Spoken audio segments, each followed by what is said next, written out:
I knew something was wrong when my phone wouldn't stop buzzing at 2 a.m.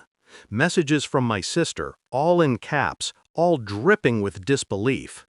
$4 million, she wrote. How? I didn't reply. I just sat there in the dark, watching her desperation unfold on my screen, each text sharper than the last. By morning, my parents were calling too, their voices rehearsed in guilt and greed.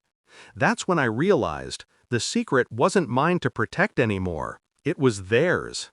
There was a time when I would have done anything for my sister, Maya, the golden child, the straight-A student, the favorite. When we were young, she'd get the bigger piece of cake, the louder applause, the cleaner praise. I was the quiet one, the shadow she never noticed growing behind her. I left home at 20 with nothing but a cracked phone and a silent promise. I'd make something of myself, even if no one believed I could. They didn't ask how I was doing, not once. Birthdays passed, years blurred. The only messages I got were forwarded jokes or accidental calls. Until last week. Until she got curious. Until she broke in. I found out what she did by accident. She thought she was clever, logging into my bank account through a forgot password link, using my old email she still had access to. But the login alert came straight to me. I watched in real time as she scrolled through my transactions, as her silence stretched for minutes before she took screenshots. I could almost hear her gasp when she saw the balance, $4,036,214.71. She must have thought she'd caught me doing something illegal, because that's what they all assumed, that if I ever had money, it had to be dirty. That was their way of keeping me small. But no, it wasn't stolen, it wasn't luck, it was work. 10 years of building startups, flipping properties, and turning rejections into quiet profits. Every dollar was earned in silence, every success hidden behind humility. Until she found it. They didn't even wait 24 hours. First came her message, "We need to talk." Then Mom, then Dad. Suddenly, I was the family's golden ticket.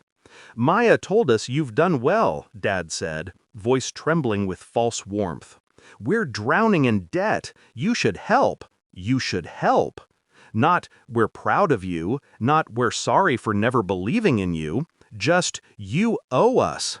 I said nothing. Silence is the loudest weapon I've ever had. But I was already planning.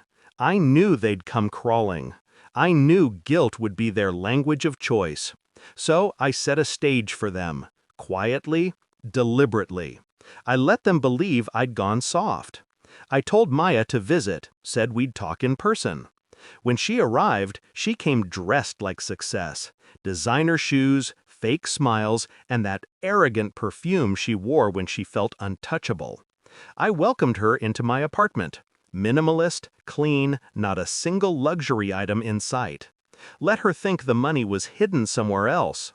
We sat across each other, coffee steaming between us. She tried small talk. I waited. Then she dropped it. "Mom and Dad are desperate. The bank's after the house. You can't just watch them suffer when you have all that money." There it was. The plea disguised as moral duty. I leaned back. "Funny, you didn't mind watching me suffer when I left home with nothing." Her jaw tightened. "That's not the same." "It's exactly the same," I said. "Only difference is, this time, I learned to enjoy silence." She didn't understand what I meant until days later, when her employer received an anonymous report about her accessing private accounts without authorization. I didn't need to lie. I just showed them her login trail. She lost her job within a week. As for my parents, I let them believe she was the reason I froze communication. She tried to explain, said it was just curiosity, but her voice fell on deaf ears. They blamed her, not me. And I didn't correct them. Now, 3 weeks later, the house is gone. Their debts remain. My sister's silence is almost poetic. Sometimes I scroll through her old messages. "You'll never make it. You're wasting your time." I smile. Because now she knows exactly how it feels to be ignored, to be unseen, to be on the outside of someone else's success. Do I feel bad? No. Regret is a currency I stopped trading in years ago. The money she tried to expose was never the real revenge. The real revenge was letting her see it, knowing she'll never touch it, or me, again. I don't answer their calls anymore. I don't explain. I don't forgive. They had their golden child. I became something better, silent, unreachable, and untouchable.